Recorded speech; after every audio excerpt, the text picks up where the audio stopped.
Welcome to Let's Talk Death, conversations to inform and inspire. Let's Talk Death is a series of conversations with some amazing people from various fields.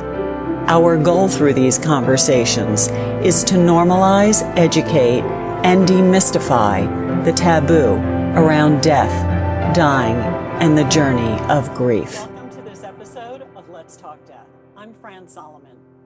And I'm Andy McNeil. And we're thrilled to be your host for these conversations. Let's Talk Death is brought to you by Heal Grief, a social support network creating community after someone has died. Everything we do is inspired by our core belief that no one should ever grieve alone. Our goal with this program is to have a friendly chat with some amazing people so we can help normalize and educate our Heal Grief community. Our guest today is Bryan Jung. Bryan is the founder of This Is Why, a creative platform for individuals who have lost a parent as a child or a teenager. His goal is to provide a safe space for individuals of all ages to share emotions, thoughts, experiences with the option of anonymity. In turn, a community can be built with others who've undergone similar experiences. Bryan was born and raised around the Seattle area, graduated from the University of Washington with a focus on information systems at the Michael G. Foster School of Business. He continues to live and work in Seattle. In his free time, Bryan likes to produce and perform music. He also enjoys playing a variety of different sports, especially golf.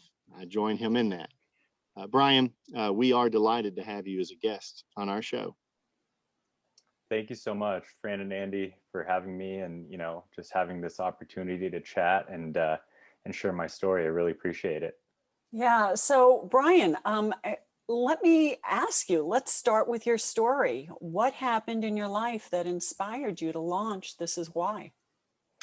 Yeah, this was coming up on, about 17 years ago when everything started, and my father did pass away when I was 11, but it all started when I was 9 years old, back in 2004, November 3rd. It's a day I'll never forget. To kind of give some context, my father was a lawyer in the Korean American community here, kind of around the Seattle area.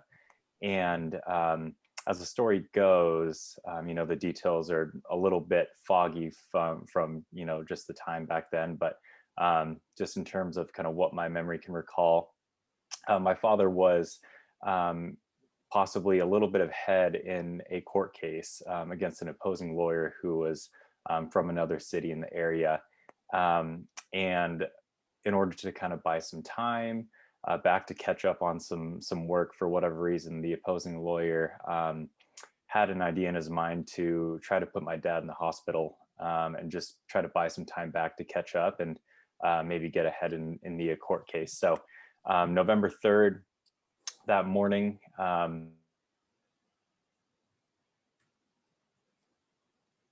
supposed to show up to court together, had a silenced pistol with him, fired 3 bullets at my father and struck him once in the head.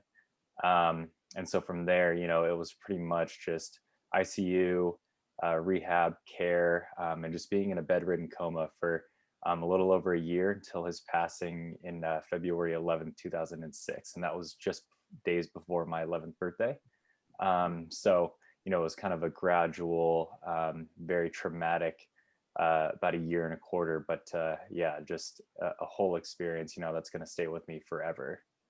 Yeah, David, you cut out and froze for just a moment. So you were saying that your dad, that this person got your dad in the hospital, and what was it that he went into the hospital for? Yeah, it was, my dad was unfortunately shot in the head with a silenced pistol from the opposing lawyers. So the lawyer came to my dad's office in the parking garage, and in the lot was able to fire off a few shots from his homemade pistol, and did get my dad in the head, unfortunately. Mm. Bryan, when just thinking back at being 11 years old, can you share a little bit about just what your perception was just as an 11-year-old and facing all of that. How did that impact you as I guess at that age and your family? Yeah, looking back, I think just being so young, it was just a state and sense of, kind of confusion. And I think just the way of processing was very different for me, and I'm sure from my older brother who's 3 years older, and my mother. I think we all had our own experiences that will kind of always stick with us. But in terms of for me, it was just a lot of confusion. I was very, very close to my father, so that was especially tough. Um, and just the regular hospital visits was incredibly difficult, but he was still there. He was still our father of the family, and that was never going to change regardless of the state he was in. But for me, yeah, a lot of confusion. I think just the way that I kind of coped with it was just kind of getting through every day, each and every day, just as normal as possible. I think my mother really gets pretty much all the credit just for raising my brother and I, just because she made sure that we would always stick to the path forward, and we would never waver off. And she always just made sure that we could have the best, most normal life as possible, regardless of the circumstances. So she kept us in sports, kept us in clubs and school, and so all the credit to where I'm at today, definitely goes out to her. Yeah. Yeah, it definitely many of the children I've worked with over the years who are grieving the death of a parent, the surviving parent who really steps up and the role that they play in the lives of their kids. And to me, it's I don't think we can commend parents enough for the things that they do, because they're grieving too. They are dealing with the challenges that your family dealt with, it sounds like, for at least a year and a half, a couple of years, and then to have to face his death, and and she's grieving herself, and being able to have the wherewithal to support and care for you and your brother. You know, Kudos to parents who live that. We have many at Heal Grief that are doing that right now. They're living that life right now. They're raising kids, and they're themselves, grieving and continuing to move forward in their lives.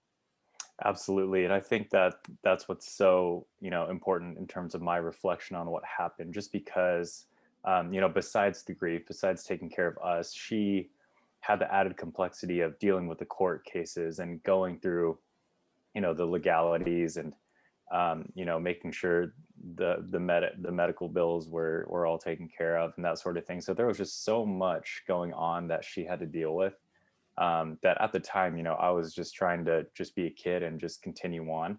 But looking back, it's pretty remarkable, just kind of seeing things from her side. And, if I had children, at that time, how I would have, had those experiences. But I just couldn't imagine, all that she was able to handle, and just, use her strength and just continue persevering forward. Yeah. So, Brian, fast forward. We had the pleasure of meeting each other months ago. I don't want to say it's been over a year. You had this inspiration to do something in reaching others who were grieving. You want to share a bit about that journey? Absolutely. Yeah. Ever since kind of the recent years, I've really wanted to help out, especially with kind of children and teenagers who have experienced, exactly what I've been through, which is kind of losing a parent at such a young age. And so what I really wanted to do was kind of give some sort of way to not only bring children and teens together to kind of share their experiences, but also hear from the other side, the adults who may have lost a parent when they were children, or in their teenage years, maybe 30, 40 years ago. So I created this, call it a creative platform and community, called This Is Why.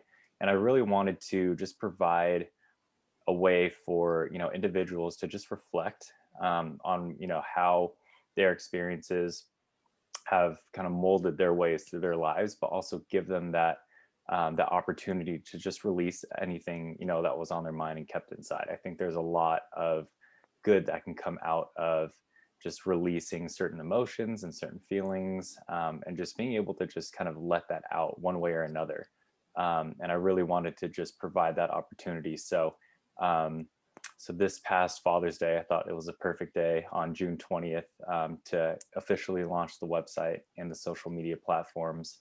And so it's been just about a month now, and just the experience of reading others' stories and just hearing from their perspectives, and just seeing how they were able to find the strength to get to where they are today. That's really kind of what I wanted to start, but also have that community built in terms of supporters, contributors, readers, writers, all learning about others' lives, and just seeing how many other people in this world there are that have the same experiences, similar experiences, and that we can all get through it together. Would you say this has been a therapeutic journey for you? I think so. I definitely think so, in terms of just the way of reflection. I think has been just so profound. I've always thought back to when I was younger and all of those experiences that happened, in the past. But this has really kind of brought that a little more real, and a little more profound in terms of how can I use all of that to maybe help others, that have been impacted similarly. And if I can just impact one person, that's all that matters to me, and that's all that makes it worth it. Yeah, we find that for us, grief. We believe that grief is a lifelong journey. It's how do you maneuver with this lifelong companion that nobody asked for and nobody wants, and that often we look for ways to continue with this. And it sounds like that's what you're doing. I mean, your dad's death was so many years ago, but yet you're in this process and finding a therapeutic way to continue, whether it's through the stories or whether it's giving people an opportunity to share their story. Many So many thank you. ways. Yeah, I agree. Yep.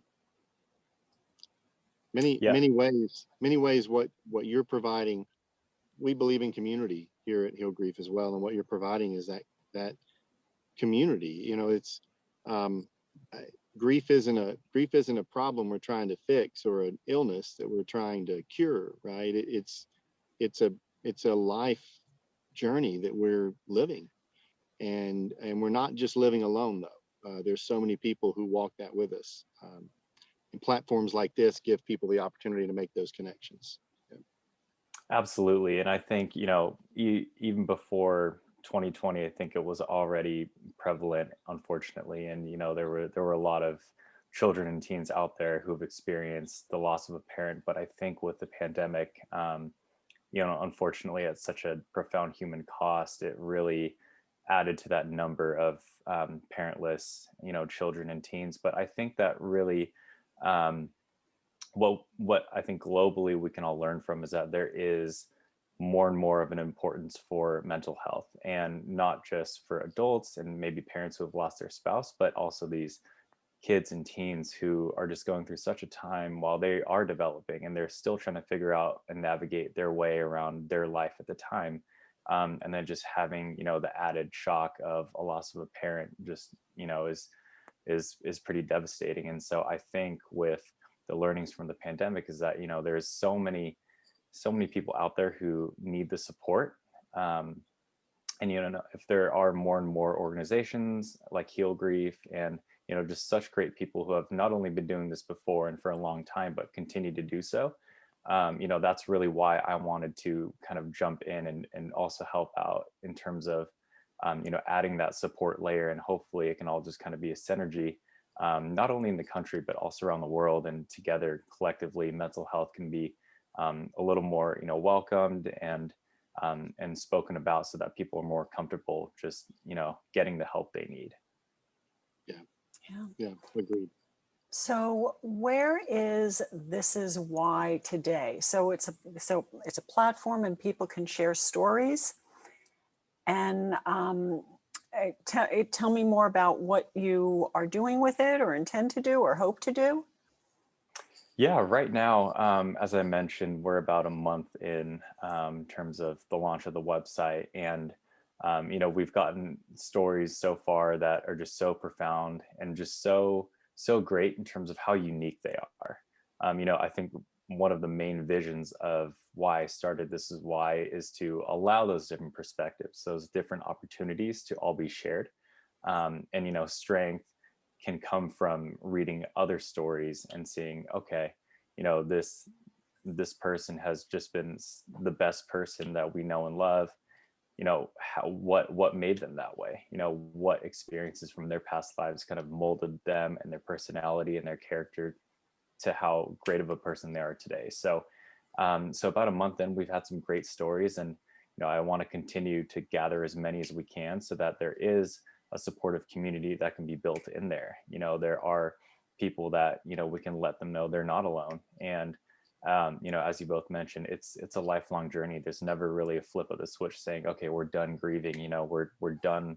We're over it. It's never going to be that way. And so, if this can be kind of a perpetual cycle of having the support system where we continue to get stories, we continue to get these incredible, amazing, recollections of, people that maybe I know or even don't know. And it's even more special with people, that are just complete strangers that are willing to share and willing to kind of show that, I connect with you, Bryan, and, I've read your story and I want to share mine as well. That's really kind of how I wanted to start this community and just have it continue to build over time.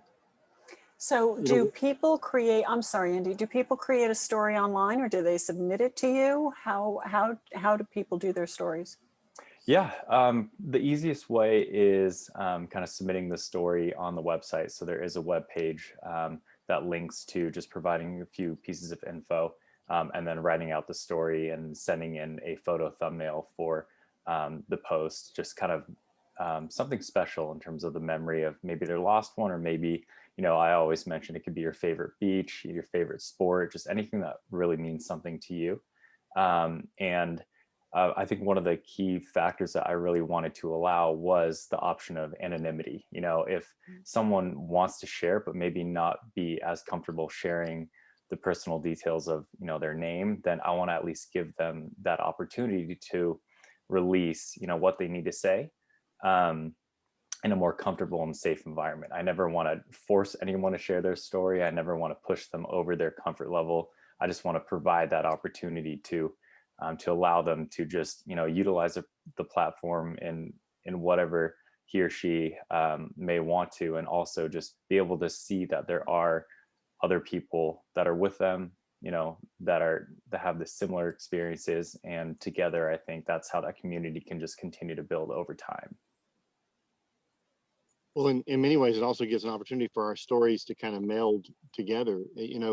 Uh, so many of our stories are shaped by lots of things. It could be our age, it could be what's going on in our life at the moment, and our recollections, and even just reading other people's stories. There might be some nuances in there that we didn't even think about in our own story that causes us to rethink even the way that we tell our story. Not the truth of it, not the facts of it, but the way in which we tell that story, and the perspective that we have as we're sharing that. I love stories. Most of us do. As kids, we love to hear stories, about past relatives, about all types of things, and being able to really shape our stories and share them together. I can see where this platform would give that opportunity to people to do that.